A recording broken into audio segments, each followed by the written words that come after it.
4 जुलाई को मुझे सऊदी से कॉल आता है, व्हाट्सअप कॉल आई और मुझे धमकी दी गई कि तुम लोगों ने 15 लोगों ने घर वापसी की है और जिस गोपाल राय जी ने तुम्हें घर वापसी करवाई है और सबसे पहले तुझे इस दुनिया से उठा देंगे, देखते हैं तुझे कौन बचाता है, तेरा योगी बचाएगा या मोदी बचाएगा। विदेशों से उसमें धनराशि आ रही थी। आप सोचिए 100 करोड़ से अधिक का ट्रांजैक्शन अब तक उसके 40 खातों में प्राप्त हुआ है और लगातार उस अभियान को आगे बढ़ाने का कार्य कर रहा है। तेरे पैर काट देंगे, देख तेरे योगी बचाते हैं या मोदी। ये शब्द है उस कॉल के जो एक युवती के मोबाइल पर सऊदी अरब से आया। उसकी गलती सिर्फ इतनी थी कि उसने सनातन धर्म में वापसी की थी, लेकिन यही वापसी उसकी जिंदगी की सबसे खौफनाक सजा बन गई। यूपी में छांगुर गिरोह के नाम से पहचान रखने वाला नेटवर्क अब सिर्फ एक धर्मांतरण रैकेट नहीं रहा, यह अब आतंक, शोषण और दरिंदगी की पहचान बन चुका है। पीड़िताओं के मुताबिक इस गिरोह ने न सिर्फ जबरन धर्मांतरण करवाया, बल्कि सामूहिक बलात्कार, सिगरेट से जलाना और वीडियो के जरिए ब्लैकमेल तक किया। महिलाओं ने बताया कि धरती पलट जैसे कोडवर्ड्स के जरिए सऊदी से भारत तक बेटियों का सौदा किया जाता था। इस्लामी कट्टरपंथ की जड़ें इतनी गहरी थी कि गिरोह के भीतर हर व्यक्ति की भूमिका तय थी। कोई अबू हुरैरा बना तो कोई उम्मे रकीबा। बच्चों का खतना, महिलाओं की ब्रेन वॉशिंग और परिवारों को तोड़ने का खेल सब एक साजिश के तहत चला। मैं बताना चाहती हूँ कि 23 जून को जो है हमने सूचना दी थी, जो कि विश्व हिंदू रक्षा परिषद के जो राष्ट्रीय अध्यक्ष जी हैं गोपाल राय जी को, कि हमारे साथ धर्म परिवर्तन जबरदस्ती दबाव बनाया जा रहा है और हमारा बलात्कार गैंगरेप हुआ है और यहाँ से हमें सऊदी भेज के जो छांगुर के जरिए, जो छांगुर का एजेंट है वसीम राजू राठौर के नाम से, और इनका एक राइट हैंड है बदर अख्तर सिद्दीकी जो सऊदी के अदीदलम शहर के अंदर स्थित है, उसके बारे में हमने गोपाल राय जी को सूचना दी। सूचना मिलते ही गोपाल राय जी 24 जून को जो है अपने काफिले के साथ बलरामपुरा जो कि उतरौला के अंदर है, छांगुर के उधर जांच के विषय में पहुंचे। जैसे ही वहां पे अध्यक्ष जी पहुंचते हैं, वहां उनको लोगों ने बताया, वहां के बलरामपुरे के लोगों ने उनको बताया कि यहाँ पे हजारों लोगों का धर्म परिवर्तन किया जाता है। उसके बावजूद हमने दोबारा गोपाल राय जी से कांटेक्ट किया और हमने उनको बोला कि हमें शुद्धिकरण करवाना है और हमें अपने घर वापस आना है, हम अपने घर की वापसी चाहते हैं और हम चाहते हैं ये शुभ काम आपके हाथों हो। 3 जुलाई 25 को जो गोमती नगर के मंदिर है भोलानाथ, उसके अंदर हमारा विश्व हिंदू रक्षा परिषद द्वारा जो है घर वापसी करवाई गई। 15 लोगों की घर वापसी हुई, मंत्र उच्चारण किए गए, त्रिपुंड लगाया गया, शंख की ध्वनि से सब कुछ हुआ और 15 लोगों ने घर वापसी की। मेरे जानकारी में इन लोगों ने 1500 से 1600 लड़कियों का जो है धर्म परिवर्तन करवाया गया है और छांगुर का 500 से ज़्यादा एजेंट है सऊदी के अंदर।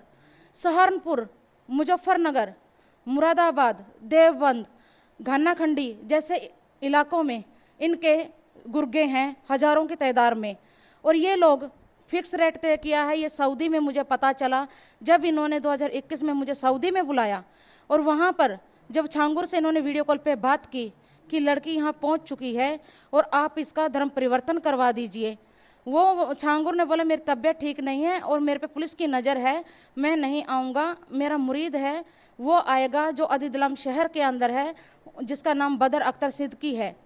जब पता चला था मुझे कि इसके ऊपर जब पुलिस की नज़र है तो कुछ बड़ा करने वाले हैं और ये जब धर्म परिवर्तन की बात कर रहे थे, जैसे कि ये हमें नाम देते हैं, जैसे कि इन लोगों ने एक प्लान का नाम रखा था इन्होंने धरती पलट, जो कि धर्म परिवर्तन के विषय में एक इन्होंने जो है कोडवर्ड रखा हुआ था धरती पलट। लड़की जब वहाँ पहुँच जाती है तो उसको बोलते समान आ गया, ये इनका कोडवर्ड होता है। उसके बावजूद बदर अख्तर सिद्दीकी ने 3 दिन बाद वहाँ आया और मेरा धर्म परिवर्तन के लिए दबाव बनाने लगे। मैं उसके लिए विरोध किया, वहाँ पे मेरी अश्लील वीडियो बनाई गई, उसके आधार पर मुझे ब्लैकमेल किया गया, मेरे साथ मारपीट करते रहे। मेरा 3 महीने राजू राठौर बन के जो व्यक्ति इसका एजेंट था छांगुर का, वो वसीम नाम का व्यक्ति 3 महीने शोषण करता रहा। फिर 3 महीने के वीज़ा ख़त्म होने के बावजूद मुझे वापस कर्नाटका भेज दिया गया। जैसे कर्नाटका आई, लगातार ये लोग टच में रहे मेरे और पूरी फैमिली हिंदू बन के बात करती थी, पूरी फैमिली टच के अंदर थी। इन्होंने उसके बावजूद इनकी पैसे की डिमांड शुरू हुई। लगातार अश्लील वीडियो के आधार पर मेरे से पैसे लेते रहे। कम से कम इन लोगों ने 10 लाख रुपया मेरे से ऑनलाइन ट्रांसफ़र करवाए, कभी किसी के खाते में, कम से कम 25 से 26 अकाउंट्स के अंदर। तब भी इनकी मानसिकता यहाँ ख़त्म नहीं हुई। देखिए, जब से घर वापसी की है 4 जुलाई से ही मुझे धमकी मिल रही है, जो कि सऊदी के नंबर से मुझे धमकी आई है। 4 जुलाई को मैं यहाँ लखनऊ के अंदर वहीं थी, गोमती नगर के अंदर, जब धर्म परिवर्तन जो हमने वापस किया घर वापसी, तो 4 जुलाई को मुझे सऊदी से कॉल आता है, व्हाट्सअप कॉल आई और मुझे धमकी दी गई कि तुम लोगों ने 15 लोगों ने घर वापसी की है और जिस गोपाल राय जी ने तुम्हें घर वापसी करवाई है, और सबसे पहले तुझे इस दुनिया से उठा देंगे, देखते हैं तुझे कौन बचाता है, तेरा योगी बचाएगा या मोदी बचाएगा। तू बहुत मीडिया तक पहुंच गई है और तू बहुत उड़ने लग गई है, तेरे पर काट दिए जाएंगे। ये धमकी की खबर सुन के मेरे पैरों नीचे की जमीन खसक। गैंगरेप हुआ सहारनपुर के अंदर, गांव घाना खंडी के अंदर।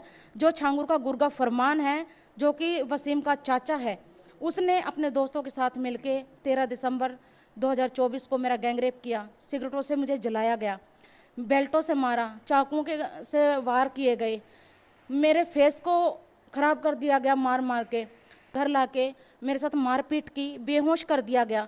बेहोशी की हालत में, आंख से दिखाई नहीं दे रहा था, मेरा फेस पूरा उन्होंने उससे क्रिकेट बैटों से वो कर दिया था, आंखों से दिखाई नहीं दे रहा था, कुछ बोल नहीं पा रही थी, बेहोश थी मैं। बेहोशी की हालत में मुझे उतरौला लेके गए बलरामपुर। वहाँ जब उन्होंने छांगुर से बात की, फर्स्ट टाइम मैंने छांगुर का जो बलरामपुरा है उसका में कदम मैंने 14 दिसंबर की रात में इनके साथ पता चला कि ये लोग मुझे यहाँ लेके आए हैं। तब पता चला कि छांगुर के घर में ही कब्रिस्तान है। ये बोला गया कि इसको यहीं दफना दो, अगर ये 3-5 करती है। अगर ये ज़्यादा योगी तक पहुँचने की कोशिश तो बहुत दूर की बात है, अगर ये पुलिस स्टेशन चौकी तक भी जाए तो इसके पैर काट देना, और नहीं मानती तो उसको यहाँ दफना दो। वहाँ पर ले गए, ताबीज़ गले में डाल दिया गया। उन्होंने वापस मुझे सहारनपुर इनको बोला लेके जाओ, इसको जो हॉस्पिटल में लेके जाओ, इसका चेहरा ज़्यादा हो गया है, ये इसको एक बार ठीक रखो, इसका इलाज बाद में करेंगे, मैं रूहानी इलाज करूँगा, तुम इसका ट्रीटमेंट हॉस्पिटल में करवाओ। मुझे सहारनपुर के तारावती हॉस्पिटल में लाया गया। वहाँ पे मेरा झूठा नाम, उम्र मेरी 30 की है और वहाँ पे मेरी 45 की एज बताई गई और मेरा ट्रीटमेंट किया गया। मैं उस हॉस्पिटल के खिलाफ भी कार्रवाई चाहती हूँ, जो कि कोई भी उनके पास आता है तो सबसे पहले उसकी आइडेंटिफाई करनी चाहिए, उसकी आईडी चाहिए होती है कि इसकी आईडी प्रूफ क्या है, उसकी एज क्या है, उसका नाम क्या है रियल। ऐसे कोई किसी को कैसे एडमिट कर लेता है। और जबकि मेरी जान को खतरा लगातार है, 5 टाइम मेरे पे हमले हो चुके और 15 लड़के लोग मुझे उनके कमरे में खींच रहे थे और बोला आज हम 15 लोग करेंगे, जो 3 लोगों ने किया। आज तू देखते हैं कहाँ तक पहुँचेगी, पहुँच तू मुख्यमंत्री तक, तेरे योगी बचाने आएगा या हम नजदीक है। 5000 से ज्यादा लड़कियों को निशाना बना चुका ये छांगुर नेटवर्क। इसका सरगना छांगुर अब यूपी पुलिस की गिरफ्त में है, लेकिन उससे भी खतरनाक है उसका वो अवैध साम्राज्य जो यूपी की धरती पर धरती पलट के नाम पर उगा था। मुख्यमंत्री योगी आदित्यनाथ ने इस पूरे प्रकरण को गंभीरता से लेते हुए छांगुर के पूरे नेटवर्क पर बुलडोजर चलवा दिया। अवैध संपत्ति जमींदोज की जा रही है और गिरोह के करीबियों मददगारों पर भी सख्त कार्रवाई शुरू हो चुकी है। गैंगरेप पीड़िता की चीख अब सिर्फ न्याय की मांग नहीं कर रही, वो सवाल भी बन चुकी है कि कब तक धर्म के नाम पर बेटियां बर्बाद होती रहेंगी। अब देखना यह होगा कि योगी सिर्फ गिरोह तोड़ते हैं या फिर इस विचारधारा की जड़ तक जाकर उसे निस्त नाबूद करते हैं, क्योंकि सवाल सीधा है, योगी बचाएंगे या फिर नहीं। लखनऊ से समर श्रीवास्तव की रिपोर्ट, यूपी तक।